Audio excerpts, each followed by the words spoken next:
Hello, for BYU-Idaho, I'm Nathan Lenahan, and I'm here with Thomas Mecham. And you are the owner of Spaws Grooming, that's correct? Yes, so I'm one of the owners. I own that with my brother. But yes, I'm one of the owners of Spaws. All right, and that is a dog grooming business. And what got you on our radar, the reason why we wanted to have you come in here is because Spaws Grooming was recently named the Rexburg Area Chamber of Commerce Business of the Month. And so what was your reaction when that happened, when they told you that? Yeah, I mean, I think that the big thing is I feel like it's a nod to our team. So the team that we built over there at Spaws Grooming is full of just really talented and committed professionals in the dog grooming space. And so I think for us, we were excited just to get the recognition. But obviously, for us, it's just one of those things that we're grateful for the recognition. We love the Chamber of Commerce. We've been pretty involved with the chamber over the last few years, and so we're excited. We're hoping that it kind of helps people see what we already see, which is that our team and our staff are incredible. That's great. And how long has this business been around for? Yeah, so we're in our third year right now. We opened up in 2022, I believe. And yeah, we're going strong. We're actually in the process of renovating a new building here in Rexburg, and so we're going to be moving, hopefully in the next few months, into a space that's just a little bit bigger and can accommodate more of the services that we want to offer to the community. Right.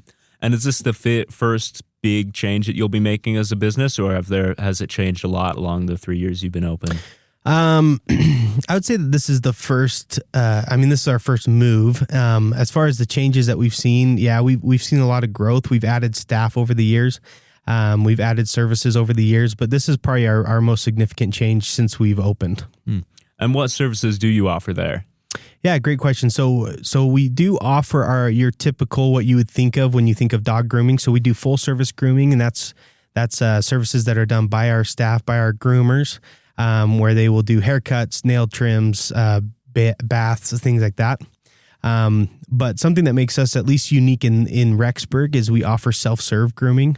And so we allow for patrons to come into the shop, use one of our tubs to kind of bathe their dogs on their own. We kind of advertise that or market that as a good option, especially for students who are maybe in an apartment. You don't want to stink up your house. You don't want to stink up your apartment with a wet dog. And so we kind of encourage people, come to us, leave the mess with us, leave the smell with us, and we'll take care of it. So we offer self-serve grooming, full service grooming. And then in our new location, we're going to be introducing kenneling and daycare. Kenneling and daycare. Okay, wow. And what was the inspiration to really start this business?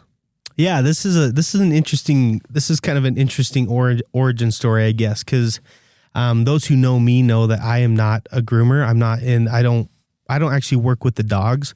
My background is very much in business operations and business in general. And so years ago, I had kind of talked to one of my friends, and we talked about this idea of opening a business together. And then I guess in 2022, the opportunity kind of came where I was in a transitional phase and with employment. And so I was trying to decide what I wanted to work on next, and really just kind of took a step back, looked at the market. Me and my wife, we have a dog, and whenever we wanted to book grooming appointments, we saw that there was, we were always 2 months out or 3 months out for wait times. And so for me, with my background, I just kind of thought this is an opportunity. I saw that there was maybe a gap in the market, an underserved market. And so I just kind of went out on a limb, hired some really talented people, and some of them are still with us to this day from day one. And so that's kind of how we got it started. We really got it started just from looking at maybe gaps in the market, and we're trying to fill that gap. Yeah, so it seems like just from your own experience, you knew that there was a demand for this thing in particular.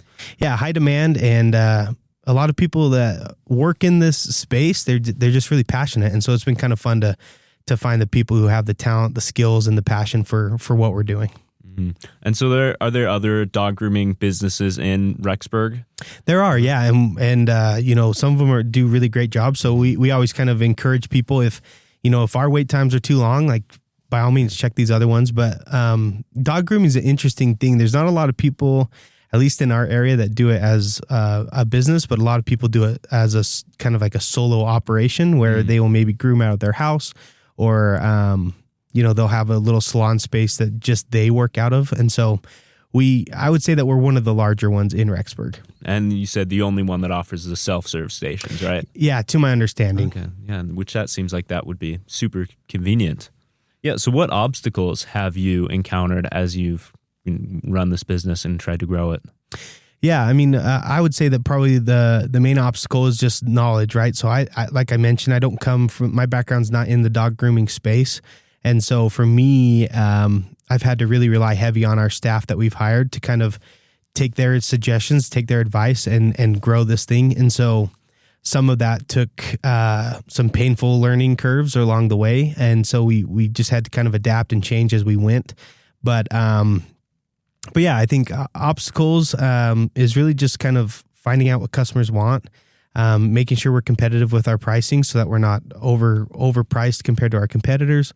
And then just having some really talented people, which I think that we've mainly overcome that obstacle. But in the beginning, building a team of people who were committed to the vision, it took some time, and now we're finally there. So, and as you've had this business, has there been a lot of community support and help from everybody around locally?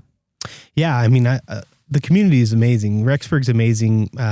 Not just for businesses, but just in general. And the Chamber of Commerce has been awesome to be a part of. And we love all of the interactions that we get with people who maybe heard about us through the Chamber or heard about us through some other community page on Facebook or something like that. So the community is amazing. The support's amazing. And yeah, we love being in Rexburg. Yeah, it's a great place to be. And what goals do you have for the future for this company of yours? Yeah, our goal for Spaws is we want to grow it to a point where we can offer just about any service that you can think of for your dog. We really want to be kind of a I guess a front leader in Rexburg for pet care, and we've got grand vision, grand ambitions for it, and so we're just excited what we can get done. Yeah, that's great. Yeah, no, I think that. The big thing that we want people to know is we are committed to transparency within Spaws. And so one of the things that we try really hard to do is we try to make it so that there's no surprises when you come to our shop. So our pricing, we try to be transparent with. We try to avoid a lot of the unplanned expenses as far as, upcharges and things like that once your dog is in our shop. And we really do pride ourselves on making sure that the animals that we take care of are never pushed past their comfort levels. We feel like, every dog has a threshold of comfort. And if we're pushing beyond that, our staff is very in tune with that. And they, for some of our customers, it's been a pain point because sometimes we'll turn away a dog if they're extremely uncomfortable. And we'll usually try to implement some kind of a plan like, hey, your dog was extremely high stress when it came into a shop. Let's give you some suggestions, some tips of how we can maybe reduce that stress for the next visit. And for most of our customers, they appreciate that about our shop. Obviously, for some, that can be frustrating because they just want their dog to get taken care of today. But yeah, so the things I guess I would tell people about our business is that we strive to be very transparent. We care a lot about the animals that we are trusted to take care of. And we invest a lot of time and energy and effort into our staff so that they can be the best quality and put out the best quality when they take care of your dogs. Well, thank you so much for sharing that. And we really appreciate you coming in and sharing all this information about your business with us. Yeah, happy to do it.